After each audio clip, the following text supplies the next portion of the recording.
লিজা প্রাক্তন, তুমি কই আছো? তুমি আসো, আমি তোমার জন্য বই লেখছি। কত সংবাদনা বাইরে। তুই যে প্রাক্তন প্রাক্তন, সে তো আর মারা যায় না, তোর নাটক দেখতে আছে। তুই প্রাক্তনে নিয়ে বই লেখছো। এই প্রাক্তনের শ্বশুর শাশুড়ি বাচ্চা, তার বাবা মা, সবাই ফ্যামিলি দেখতে আছে।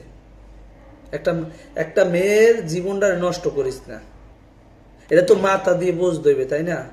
হোগা দিয়ে বুঝলে তো হইবে না। তুই বেটা কষ্ট বড় লেখক হয়ে গেছো, গীতিকার হয়ে গেছো, কষ্ট একটা বই। একটা মানুষ যখন মেলায় গেছে যে কাপি ভাই কাপি ভাই কাপি ভাই, তুই না না শুনলে না একটা ছবি তুললে পোলাপানের সাথে, ভাই বেড়াদারের সাথে না তুললে তুই করো কি? তুই সেরি হাত দিয়ে কসলাই তুই ভিডিও করো, রিলস বানাও। হ্যাঁ, তুই সেরি হাত কসলাই তুই রিলস বানাই টাকা ইনকাম করবি।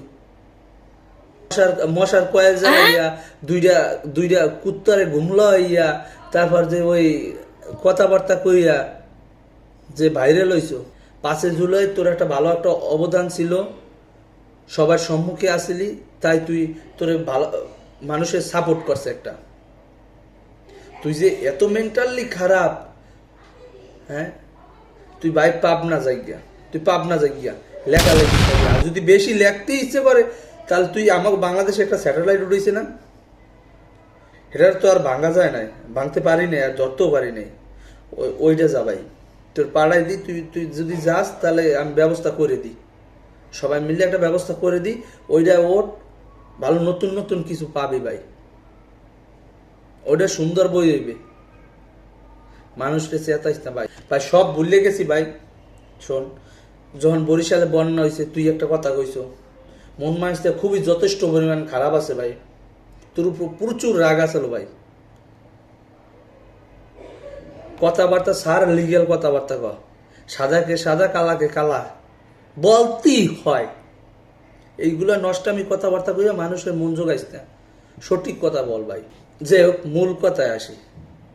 মূল কথা হয়েছে ভাই, একটা দিস বইমেলার ভাব মোর তুই এককাল নষ্ট করে আলাইছ রে ভাই। জাগো দ্বারা যা হয় ভাই, এইটা কর ভাই। অযথা নষ্ট করিস না একটা মানুষের সমাজ, নীতি নির্ধারণ, এগুলো নষ্ট করিস না ভাই। তবু কারণে সমাজ নষ্ট হয়। এবার তুই কি সমাজ শিখেবি? তোর সেইতে সমাজ শিখে নিয়ে লোক বইয়ে রয়েছে, তাও হাল চাষ করে ভাই। হ্যাঁ, তুই বললে কাজ হইবে?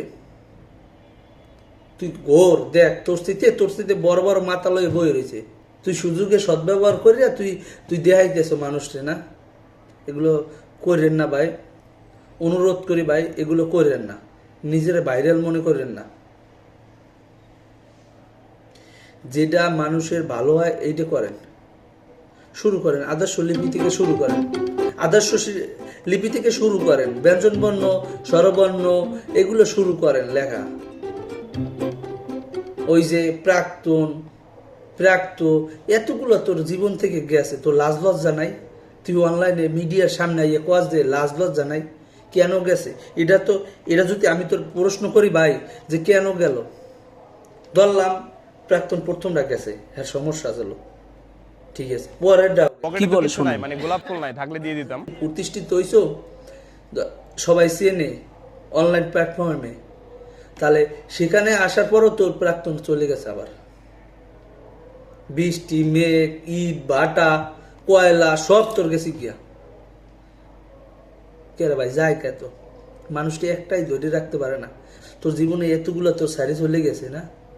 আর ভাই আগে রাখ, এই প্রাক্তনের নামে বই মই এটা করিস না। তুই সিনেমা কর ভাই, ইংলিশ মুভি থেকে ওই যে নায়ক নায়িকা আইনে টাইটানিকের মতো একটা বই কর প্রাক্তন নিয়ে ভাই, ভালো হইবে। তো এইগুলো বন্ধ কর ভাই, এই নাটক পাটক বন্ধ কর, জনগণ দেখতে চায় না। এই বই মেলা মানুষ যায় না কিলে জানো? তবু এই কারণে, বুঝছো? একটা মানুষের সম্মান দিস ভাই। প্রাক্তন হইলেও সে একটা মানুষ, তার সম্মানের জায়গায় রাখিস ভাই। সে একটা মেয়ে মানুষ, তার মান সম্মান লেগে টান দিস না। যদি জানতো প্রাক্তনকে সামনে নিয়ে পরে তো কে আর কি সমস্যা, জানলে ঠিকই তোমার সমস্যা বাইরে যাবে। এগুলো কইয়া লাভ নাই। তোমারও সমস্যা আছে, তারও সমস্যা আছে, দুইজনের সমস্যার কারণেই চলে গেছে। ওই আবারও কুত্তা পালো, জঙ্গলে যাও, হ্যাঁ মশার কয়েলে যাও, মশার কয়েলের দাম কমতে আছে, ওই লই যাই আবার ভিডিও বানাও, বুঝছো? আর নাইলে জুলাই ফাউন্ডেশনে যদি একটা হও তাহলে ওখান থেকে কিছু লই যাও, হাসনাত বাইরে কিছু লইয়ে যাও, কিছু লই যাই কয়েল টয়েল কিনে যাও। আর এই সমস্ত বই ঠুই বানাইও না, বলেও নেবে কেরা জানো? 2-4 মাইয়েরা নেবে তোদের বই, কার তুই ইমোশনাল রোগী। আসলে যে তুই ইমোশনাল রোগী না, মেন্টালি রোগী। ভালো হও, সুযোগ আছে ভাই। সাধারণ জনগণ যারা যারা একটু মাথা একটু ছোট মোটো গোবর না, এরা ঠিকই বই পড়ে ভাই, প্রতিনিয়ত বই পড়ে। এখন যাই দেওয়া বাসায় সাজান নিয়ে পুরো বই গড়ে,